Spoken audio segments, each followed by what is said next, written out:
Welcome to day 2 of the Return to Yoga Class Challenge in 7 days.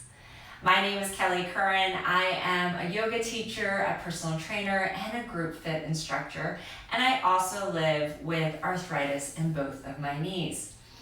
Yesterday we covered the centering, grounding part of class, finding out how to sit comfortably, and today we move on to the warm-up section of class.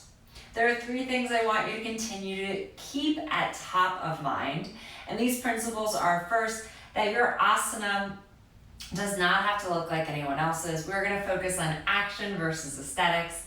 Secondly, that props are a fantastic way for us to support our practice. And for today, I recommend having 2 blocks and a blanket. And lastly, that there are just certain asanas that just may no longer be helpful or serve us with our knee arthritis. And that is going to change based on who you are, right? We each are living with our version of arthritis. And so I like to just remind us of that. So let's get started here on the mat. I want you to come down like we're going to come into a child's pose. Now for that, just take your blanket a little bit off to the side. You can bring your blocks to the front corners. Kind of best practice, always have them at the ready. And then we're going to pretend like we are coming into a child's pose. Oftentimes after a grounding, at the beginning, sometimes people then go into a child's pose or even do that first centering in a child's pose. So I want you to just come down and just kind of notice how this feels in your knees, right? For me, my hips don't really go back that far, so it feels a little bit like I'm hanging out in pressure in my knees. So as that's the case, sometimes I walk forward and make this more into a puppy pose. But if this is supposed to be a restful pose, right, puppy pose really doesn't offer that up. But you can try, you can bring your forehead maybe onto a block. That can be a little more restful. But if you're like me and this is not sort of a restful grounding pose, there's one other option you can find. If your knee arthritis is such that if you put a blanket or 2 blankets behind, it can create a little support and something for you to relax into. As you can tell with me, it doesn't do that much for me in this pose. So if the reason your teacher is having you come into the pose is because it seems like just a nice way to catch the breath, I offer up coming down into this version of Shavasana. So making a pillow with your forearms and inviting your head here to be heavy and relaxing here. This is a great place to begin to check in with your breath, to invite your body to settle. So this is an option at any point in your practice when you want to rest. A child's pose does not serve you well, or if the teacher offers up a restful child's pose. Then there are other reasons teachers may offer a child's pose. Maybe it's to be a little bit more active and they're interested in kind of stretching out the side body and the shoulders. So this is what I tend to do in that, is I come up to all fours. And now all fours may not be comfortable, right, if you have sensitivity in the knees. So for me, it's okay, but for today, we'll just show it with it. It's kind of nice to have it, not gonna lie. And you're gonna come into your all fours, and then what I like to do is I like to walk my right arm forward and kind of reach it forward and send that right hip back. What that does is it gives that stretch in the whole right side body, gives a stretch in the shoulders, but my knees don't have to have so much pressure. And then come all the way back to your center. And then walk your left fingertips forward, send that left hip back here. Yep, right elbow can bend, and it really creates a nice stretch through that whole left side. One more option here is if we're doing a revolved child's pose. Another way to do that is to stay in this all fours position. Just walk your hands a little bit over to the left. Let's start that way. And then walk your right arm forward. So that left arm bends, you can kind of twist a little bit over to the left. That becomes a little bit more revolved in your body. Breathing in here. Come back through center. Find that tabletop. Walk yourself a little bit over to the right. It doesn't have to be a lot. Walk your left fingertips long, bend your right elbow. Look back over that right shoulder. And then nice and slowly come back through center. So that's a great way to find a revolved child's pose from all fours. Since we're in all fours, great opportunity to just address, as I said before, sometimes we can have pretty sensitive knees. Again, depends on how you're feeling this in your body. And so a blanket is just really nice for you to have available. Even if it doesn't bug you, some days you might notice it does, right? So have it available. And then once you come into all fours, another little trick here is to really evenly distribute your weight. So a lot of times we really allow the weight to be all on the knees, and we could have our hands not be super involved. But what I want you to do is spread through the hands, press up out of the hands here, and find your tabletop position. This is going to serve you well in any all fours positioning. And then extend your right leg long behind you. Tuck all 5 toes. Press up out of the hands. Engage your core. Engage that right thigh. So that right leg is really, really active. You can stay here. Great place to work on the strength of the legs. Or you can lift it up. And then the option, even if your foot is down, let's all walk our left fingertips forward. Stay here. Or if this feels at all like just not for your body, you can keep that left hand back. If your right leg is lifted and you want to play with lifting the left arm too, that's an option.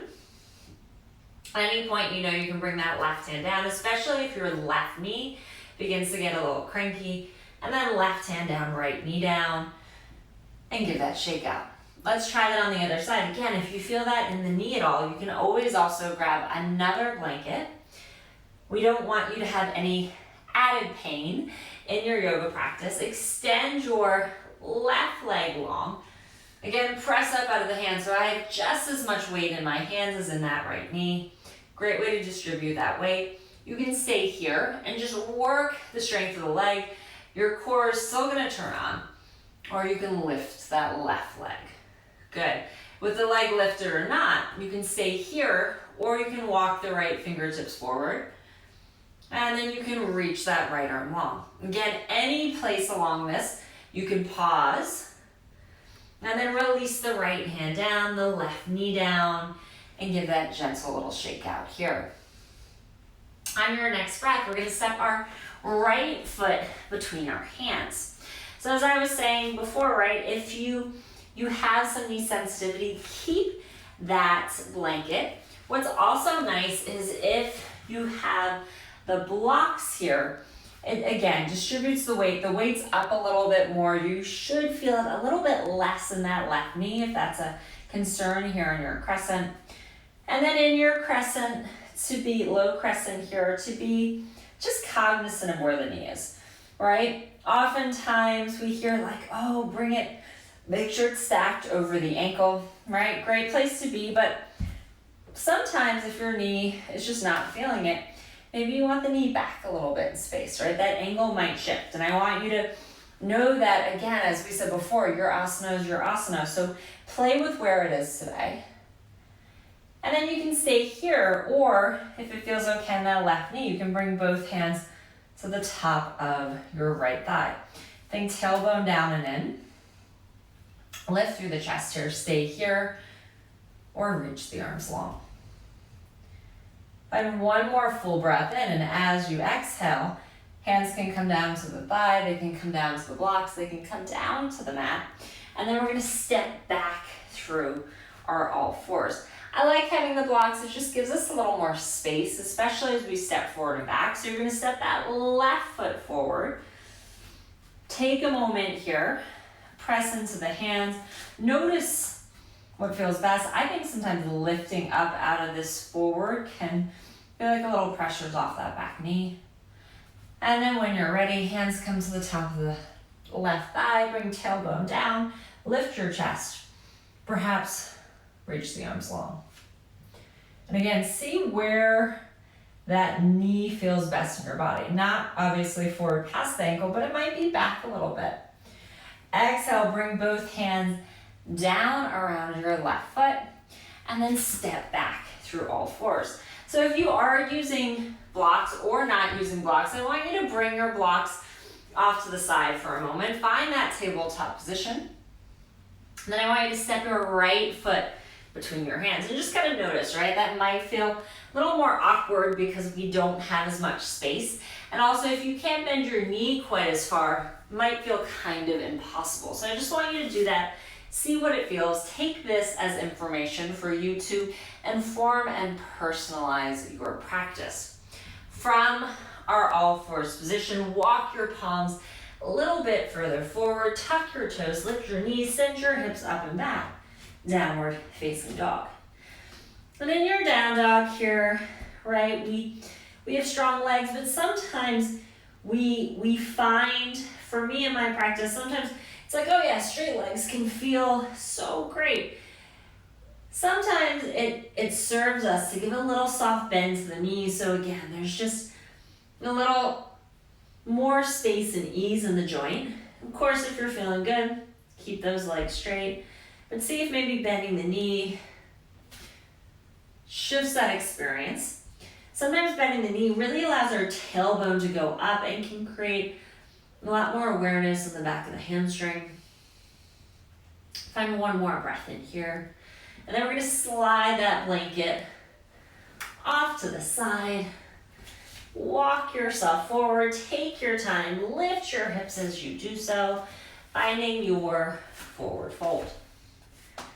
Pausing for a moment here, I want you to grab the blocks. It's just fun to play a little bit, sort of like in our down dog, right?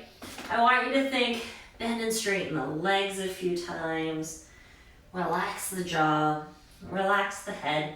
Hands can be on blocks, hands can be on the mat. I just want you to play and see, like, how does this shift the experience? Maybe playing with the height here, coming from medium to high, or no block to block. Give yourself a little time. And then we're gonna keep a slight bend in the knee. So that might be a little bend or it might be a bigger bend. See what you need here. Hands can be either on the mat or on blocks. And this is just a little shift, right? Sometimes all of our weight is kind of back in our heels, which can create a little stress for our knees. So see if you can tip your weight toward the toe side of the foot. Even if the knees are bent here, you're not gonna fall forward. Keep your heels down, just shift your weight a little bit toward the toe side. You might notice your hamstrings are starting to talk a little bit louder. Inhale, fingertips to shins, find a flat back, straighten through the legs. Inhale, reach your arms out and up. Exhale, hands through heart center. And release them down by your sides. We will find our Tadasana pose, and in Tadasana, the way that I know when I was first learning yoga almost 25 years ago at this point, they said big toes together, a little bit of space between the heels. Well, that doesn't really stack our joints nice and neatly as we're standing. So sometimes for our knees, that might mean they come in and it could sort of change the relationship and the way of where we're kind of putting our weight. And typically, if we take our feet so that our ankles are right underneath our hip bone, so the bony parts here versus the outside, that can really stack your hips, your knees, your ankles to create a line here of support. And just notice if you can feel that in your body. Relax the shoulders down and away, crown of the head toward the ceiling. Take another breath in here. And then from here, I want you to just walk the feet back in, big toes to touch. Notice if that shifts or changes the relationship It's definitely a little bit more balance related. And then walk your feet back out to your hip distance. This is your practice, so you'll find which way works best for you. In my body, I like to find this wider stance as we're kind of going through. When we're playing with balance, it can be fun to bring the toes together, to bring one foot in front, right? To play with that balance, which we need to do. But I say for a mountain, find a way where you can feel lifted and powerful in your stance. And that is a quick overview of what you might find in a warm-up and ways that you can begin to think about personalizing your practice, right? Finding the action and the intention versus creating an asana that could be on our yoga journal cover. I thank you so much for joining me. Please let me know how it's going. Feel free to message me, reach out to me. I would love to hear your progress.